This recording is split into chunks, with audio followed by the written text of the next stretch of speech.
Seja bem-vindo ao Saúde Você aqui na TV Caras.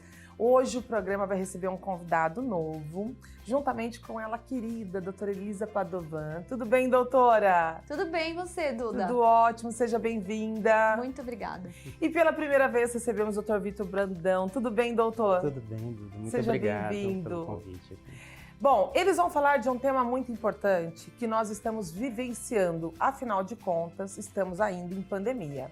Os dois são médicos psiquiatras e vão falar sobre o luto na pandemia, como lidar com esse momento muito difícil. No Brasil, nós já temos quase 600 mil casos de óbitos. Então é muito sério, gente. A gente está falando de uma pandemia e as pessoas têm vivido um momento tão difícil que isso traz transtornos, problemas mentais, aí vem a depressão, vem uma série de coisas que podem influenciar na vida da pessoa. Então a gente vai começar a entender melhor conversando com dois especialistas.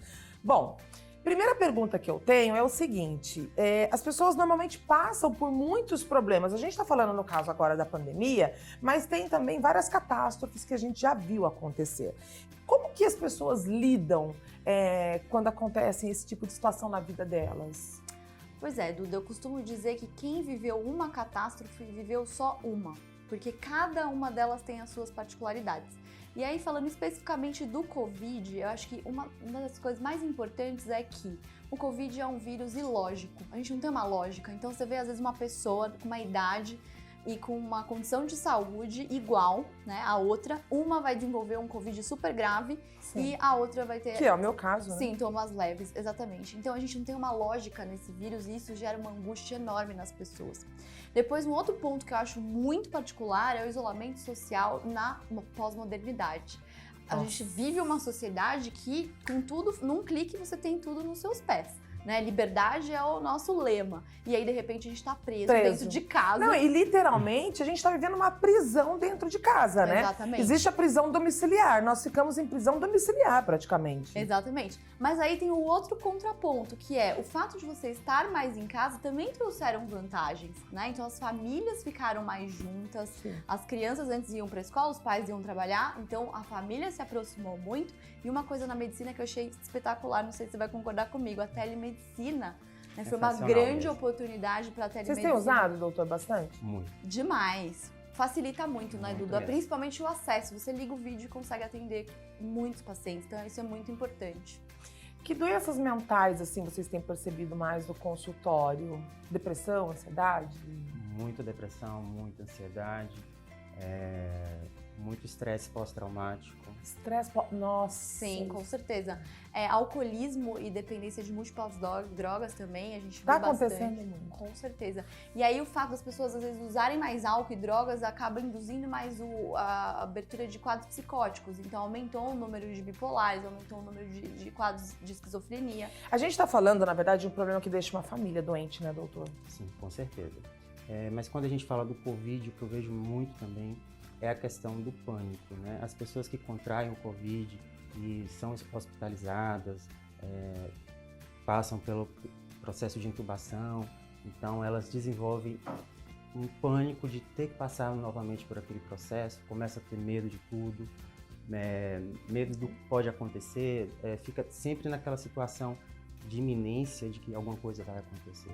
Eu falo, assim, eu sou um caso, né? Eu sou aqui um caso real de ter passado pela intubação, de ter desenvolvido pânico, continua assim, em tratamento muito forte, mas você falou uma coisa assim que é muito importante, a pessoa fica com medo de tudo. Então eu não saio de casa, já aconteceu assim, às vezes eu me sinto até culpada. Um exemplo, fui jantar com meu marido um dia, aí eu me sinto culpada, eu falo, por que eu vim jantar? Não era pra jantar, não era pra eu estar aqui. Gente, olha o que eu passei, vai que eu pego de novo. Eu fico com essa sensação de pegar de novo, pegar de novo. É um trauma. Porque tudo pode acontecer, né? Tudo pode acontecer. E aí você fica com um trauma mesmo. Será que eu vou passar por isso de novo? Então você tem um medo. Eu tenho esse medo constante. É irracional, né? É irracional. Irracional, não tem como explicar. Exatamente. Eles falam assim, doutor, eu não sei por que eu sinto, mas eu sinto. Então, não tem como, tem coisas que a gente não encontra sentido realmente, mas geralmente depois da internação, que é um processo longo de recuperação, as pessoas desenvolvem mesmo, fica um estresse pós-traumático, um quadro de pânico, principalmente as que foram entubadas, com medo que aquilo aconteça novamente. Então, é uma coisa que eu vejo muito hoje. É uma pandemia em cima da outra, né? É uma É uma pandemia pandemia. em cima da outra, né? A gente fala da pandemia por causa da Covid, a gente fala de uma pandemia por causa das pessoas ficarem obesas, que também é um problema que está acontecendo muito. A gente vê muitos casos, porque as pessoas estão em casa, parou a academia, parou isso, parou aquilo, aí tem ansiedade. Quando eu tenho crise de ansiedade, eu mudei a chavinha. Antes eu ficava sem comer, quando eu ficava muito nervosa, estressada, ansiosa. Hoje eu como tudo. Como o mundo, como pedra com sal. Então, virou uma chave em mim. Agora, por exemplo, quais seriam as medidas que a gente poderia tomar para prevenir casos de suicídio, por exemplo, que também tem acontecido durante a pandemia? Pois é, isso é um assunto bastante importante, Duda, porque assim, em primeiro lugar, o que a gente está fazendo aqui previne suicídio, tá? Porque é informar a população que a população tem que cuidar. Conscientizar, né? Conscientizar que a população tem que cuidar da saúde tanto física quanto mental. Então esse é o primeiro ponto. Depois, o segundo ponto é para aqueles que já estão doentes não negligenciar a saúde. Então, ir ao psiquiatra, tomar a medicação de maneira correta, fazer o tratamento correto, porque o risco da pessoa desenvolver mais um transtorno mental, quem já tem um transtorno mental, tem risco aumentado de ter de novo. Então, isso é muito importante.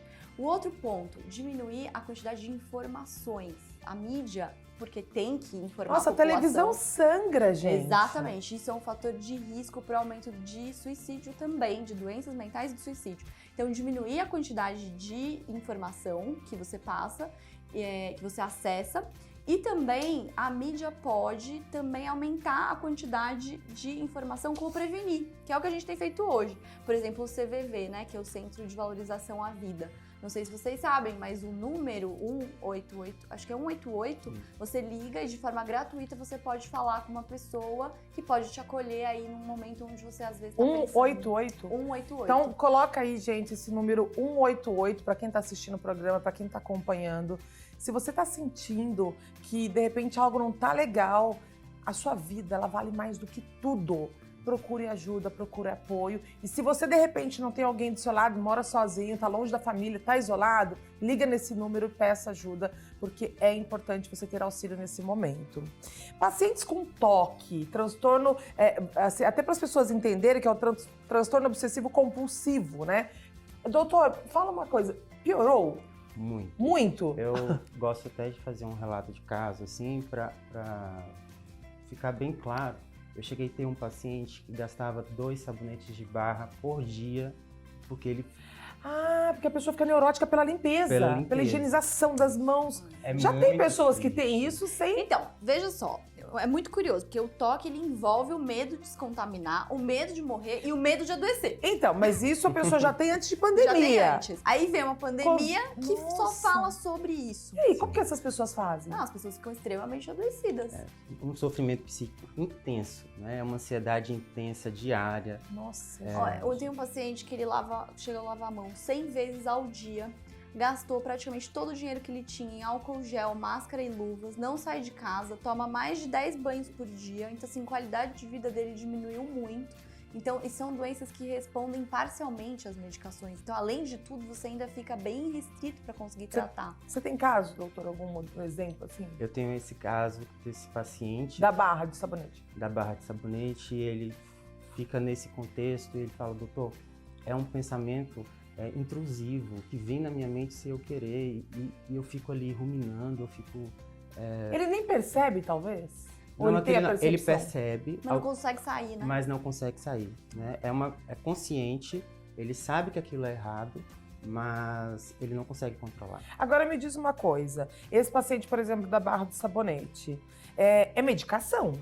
Sim. Porque por mais que ele vá fazer, sei lá, terapia, psicanálise, qualquer coisa, Sim. tem hora que tem que entrar medicação. Com certeza. Vocês entram com medicação nesses casos? Sim, sim. Com certeza. Não tem como Não tem como. não entrar. Tá. O grau de sofrimento é muito grande. E a pessoa sofre. Muito. Mas esse sofrimento, ele é por causa do toque ou esse sofrimento por causa do toque vira depressão? Também, pode ser. Nossa. Uma coisa vai puxando a outra. Uhum. Então, a pessoa tem que sentir medo. Eu sempre pergunto assim, primeiro, é a sensação de medo que aparece ou é o pensamento que alguma coisa vai acontecer? Então, para a gente saber diferenciar Entendi. o que vem primeiro. Vocês têm que entrar na mente da O pessoa. diagnóstico é bem É detalhado. impressionante, né? Eu admiro essa profissão, porque vocês entram na mente da pessoa, de acordo com o pensamento dela, para identificar se o sofrimento já gerou depressão ou se não, estacionou ali, o sofrimento. É uma medicina, assim, que E você você não imagina o para. gasto de energia, Duda, que você vai ter para lavar a mão 100 vezes, tomar banho, desinfetar, usar máscara, usar isso, aquilo. Então, assim, o gasto de energia é tão grande que a pessoa fica sem opção. Muitos acabam, se não se tratam, acabam deprimindo. Tanto que pacientes com TOC, geralmente, como são pacientes com grande comprometimento, geralmente a gente aplica uma escala de iBox, né? Para avaliar o grau de comprometimento desse indivíduo. Então, se ele perde mais de 8 horas com aquele ato ou com Sim. aquele pensamento, se é menos de 8 horas, se ele consegue resistir, se ele consegue lutar contra aquilo ou não consegue. Então, é uma doença que tem um grande comprometimento e ganhou uma grande proporção agora na pandemia. Que pena, né? A gente já está lidando com, assim, perdas familiares. Eu tive pessoas na família que perdi, então a gente já está lidando com perdas familiares, a gente já está lidando com o sofrimento, com o isolamento, com o medo, com o pânico, com a depressão. É tanta coisa e é triste ver as pessoas adoecendo. Essa pandemia, ela não está trazendo só o Covid para nossas vidas, ela está trazendo um problema generalizado, familiar, inclusive. As crianças, gente, as crianças dessa nova geração. Você vê minhas filhas, até agora, você não pode ir no shopping, você não pode passear. Não sabe Eu vou o que é comprar sair, roupa para elas, eu compro uma roupinha para ir no pediatra, outra roupinha para ver a avó, sabe? Com muito cuidado para fazer uma visita na avó. É muito triste, né? Porque apesar delas não, né, saberem tudo, são muito novinhas, mas você tem a consciência do que está acontecendo. Isso é muito triste. Sim, E eu acho que isso gera sofrimento também. com certeza. Porque eu me sinto assim, como eu falei, primeiro eu sinto a culpa se eu sair. Aí, ao mesmo tempo, se eu não saio, eu falo, poxa, minhas filhas não posso sair. Aí tem várias pessoas falando, eu quero ir na sua casa visitar seus filhos. Nossa, na hora vem o pânico, não vai na minha casa, não. E eu falo, sabe, é tão espontâneo que eu falo, não vem em casa não, espera. Sabe, eu não quero que as pessoas toquem, cheguem perto das minhas filhas. Então, existe Medo. um trauma após a... Existe um então. trauma, é trauma isso, né? Mas nós somos seres humanos, nós não somos ilhas. Nós precisamos do outro. Né? Sim. O outro revela aquilo que a gente não sabe da gente. Então, a relação humana Era importante. é fundamental, é crucial. Bom, agora a gente vai falar de um outro ponto que eu acho que assim, muitas pessoas não sabem lidar com o luto, né? O luto é algo muito difícil de ser vivido. Eu perdi uma pessoa muito importante dias atrás e eu conversando com uma amiga, que é a filha dela, eu disse a ela a seguinte frase, porque ela estava me contando do que estava passando com a mãe no hospital, e aí ela falou, eu passei uma noite e passei muito mal, tal. Eu falei, olha, chore, viva esse luto, não ignore o que você passou. Põe esse sentimento pra fora. É um luto, você é ser humana, você tem direito de chorar, você tem direito de sofrer e você tem o direito de viver esse luto. A sua mãe partiu, você reze por ela tá do seu lado, ela tá olhando por você, mas sofra. Não fica querendo ser forte o tempo todo, porque isso vai, de uma certa forma, te trazer outros problemas. Depois você pensa em todo o resto. Tá errado esse conselho? De verdade. Pode falar. Pode falar, doutor. Primeiro eu gosto de significar o luto. Tá. Né? O luto é a perda de um objeto de amor. Sim. Então, esse objeto de amor, ele pode ser um emprego, pode ser um relacionamento, a morte de alguém, um casamento que terminou. Então, o luto necessariamente não se restringe A morte. apenas à morte. Tá. Mas no contexto que a gente está vivendo, eu quero falar mais do luto relacionado à morte. Que é esse caso, por exemplo, que eu citei. Isso. O luto, né, ele precisa ser vivido. Né? Então eu não tô errada, ele tem Não, que ser de vivido. Se forma você alguma. nega, pior. Resumindo, Entendi. é isso. Porque uma hora ele vai chegar. Entendeu? Isso. A dor precisa ser sentida. Essa dor exige que nós olhemos para dentro de nós mesmos. Tá. Né? Não tem como a gente dimensionar como vai ser essa dor. Né? a força do apego entre as pessoas, ela só é medida depois da perda. Então, Não tem como você se preparar para uma perda, né? Sim. Não, vou Por fazer isso- uma terapia, vou me preparar. Não, não tem por como. isso que as pessoas não tem como se preparar, né? A força desse apego, ele só é sentido depois. E as relações humanas, né? Elas são a fonte de nossa maior alegria, nossa maior felicidade, mas também ela é a fonte de nossas feridas mais profundas. Então, o luto, ele simboliza, ele traz essa dor da perda que é muito forte e que se a pessoa não sentir, não tem como passar pelo luto se não for vivendo. Então eu não tô errada quando eu disse a ela, De forma chore, alguma, não. sofra, põe pra fora, é luto, você precisa sentir, você precisa Elaborar. viver, é a sua mãe, você ama. Agora, eu tenho uma opinião e gostaria de compartilhar com vocês, que é o seguinte, uma coisa é você perder um ente querido que tá doente, que tá numa doença que de repente vai entrar em estágio terminal, você tá acompanhando a evolução daquela doença, a pessoa tá 2, 3 anos sofrendo. Outra coisa é você perder uma pessoa em uma semana. Uma pessoa que estava bem em casa, saudável, que você estava jantando na noite há uma semana atrás, batendo papo, tomando um vinho, de repente ela contraiu o Covid e puf, morreu.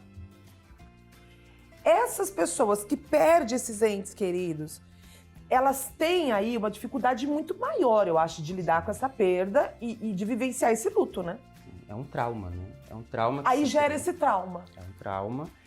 A pessoa, ela tem um fator ainda que piora isso, que não tem os rituais de despedida mais com o Covid. E ainda tem essa. Não existe mais o velório, não existe mais essa coisa de você simbolizar e você viver essa dor, você ver o que está acontecendo. Você apenas é informado. E o que eu acho que acontece nesses casos é a falta de lógica, porque a lógica ajuda a gente a elaborar. Então assim, Sim. já estava mais velho, já tinha uma doença, já Exatamente. estava em sofrimento, tudo isso vem pra você elaborar. Quando é do nada e é uma pessoa jovem, você fica em choque, porque você não esperava aquilo. Você nunca espera a morte. Mas nesse ponto, Sim, nesse fica ponto. pior. Então eu acho que isso colabora, né? E tem causado estresse pós-traumático, acho que em muito mais casos. Com né? certeza. Não, eu Pessoas, falo porque, né? assim, na minha família, quando eu passei pelo coma, né, que eu fiquei no estado... Eu cheguei a ser o estágio máximo da gravidade, de 85% dos pulmões comprometidos. Então, assim, pneumonia, tinha acabado de ter 2 filhas. Então, assim, foi um estágio bem grave. Isso já gerou na minha família, durante um bom período, traumas que eles olhavam para mim e eles choravam. Sim. Porque daí era um sentimento inverso. Eu não acredito que você tá viva, sabe? Eu não acredito. Porque por mais que a gente tenha fé, chega uma hora que você tá tão fraco e você vê a pessoa piorando e piorando. E aí os médicos falam, reza. Pronto, reza, Chegou. então... Chegou a hora. Não é? Agora, sabe uma coisa que eu também acho? O luto múltiplo, né? Então veja, Nossa. e quando morre uma família inteira e sobra só um Só um. elemento? Você imagina pra essa pessoa E elaborar o que assim? fazer? Tem que procurar ajuda. Tem que procurar ajuda. Fato. Não necessariamente medicar, né? Tá. Porque a medicação Porque do daí luto, entra também no entendimento. A pessoa É. precisa... mas é um conversar, acompanhamento pôr pra psicológico, fora. É. no mínimo. Né?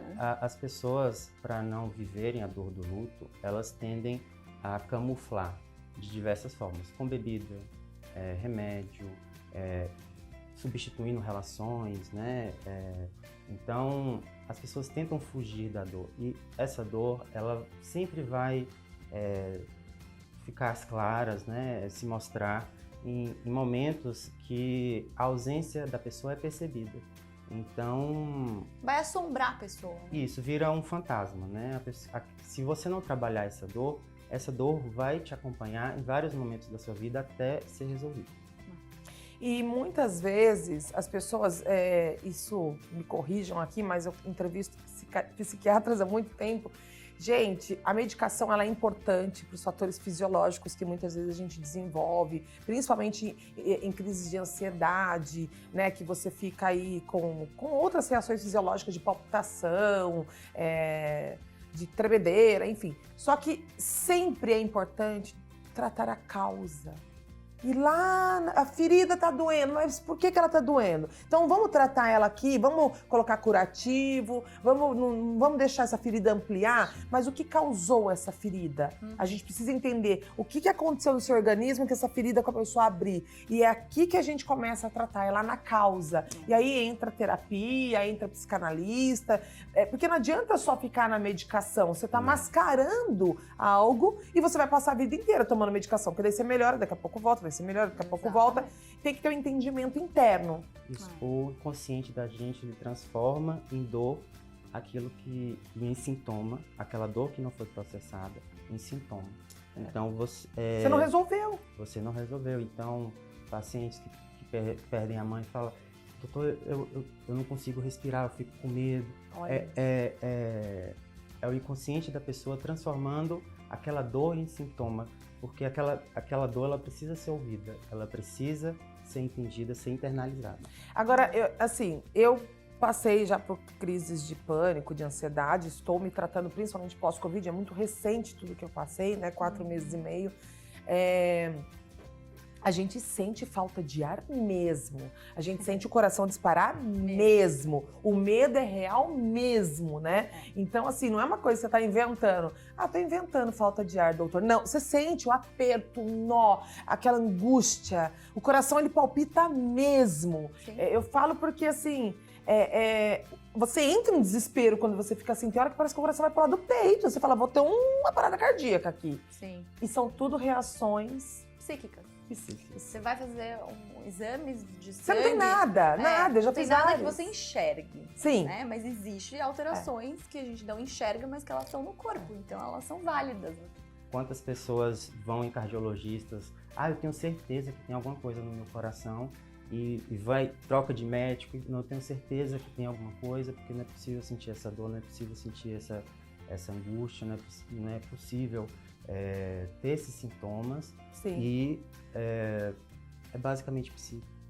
Agora, existe, por exemplo, alguma relação da infância da pessoa, da forma com que a pessoa viveu aquela infância, com a forma com que ela encara o luto na fase adulta?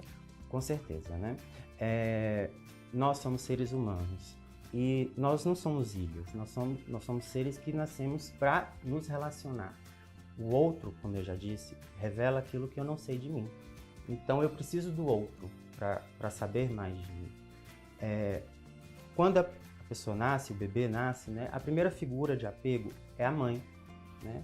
E então, se a pessoa ela recebe um apego seguro, ela recebe todo o amparo psíquico que ela precisa como criança e as figuras primárias de afeto dela conseguirem suprir essa questão emocional, ela vai responder ao luto de uma forma muito mais centrada, muito mais resiliente.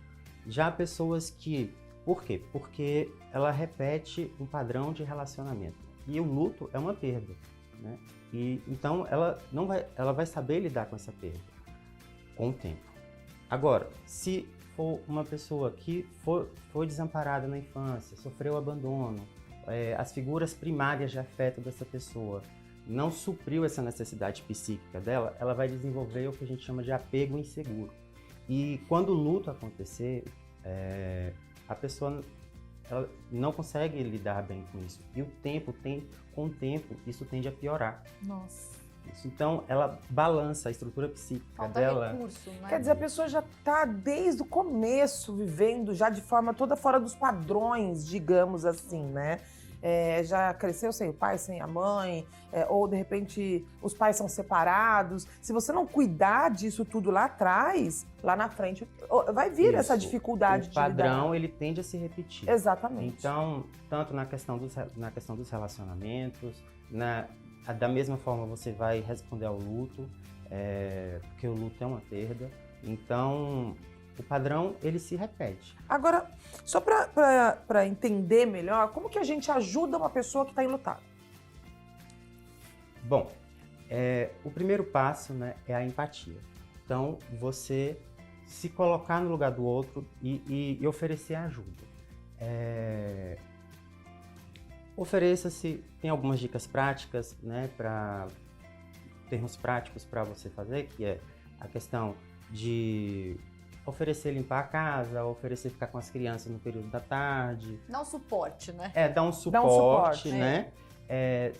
Ser uma pessoa que ouve e acolhe. O ombro amigo. O ombro amigo. Dá um colo, né? Sem julgar.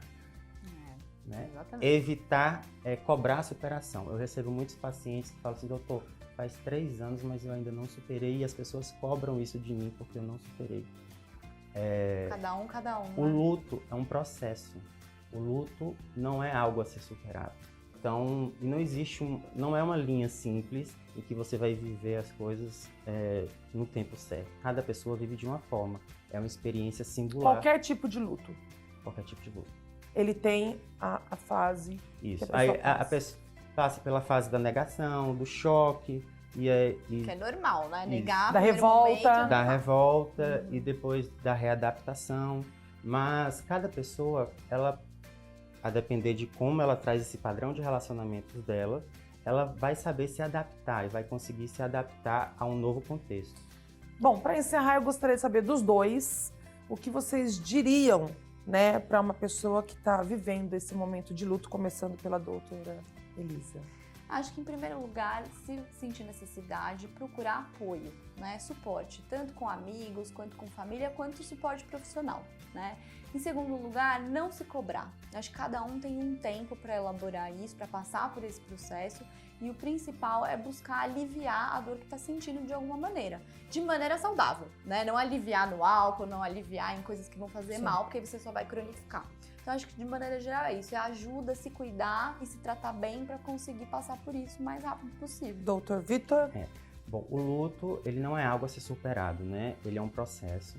Então, é como se fosse uma montanha-russa. Tem dias que você vai estar mal, vai estar mais ligado à perda. Tem dias que você vai estar melhor, mais readaptado à vida atual. Eu sempre faço uma pergunta, um questionamento no final dos meus atendimentos, e eu queria deixar, né, para quem estiver assistindo, um questionamento que eu acho que ajuda na elaboração de quem está passando pelo luto, que o que ficou disso que eu perdi em mim, né? Então, eu quero deixar esse questionamento para que seja elaborado e procure ajuda caso você veja que os dias estão muito pesados e você não está conseguindo seguir em frente. Doutores, obrigada pela participação de vocês. Eu tenho certeza que vocês ajudaram pessoas que estão aqui nos acompanhando, porque a gente tem milhares de pessoas passando por esse momento.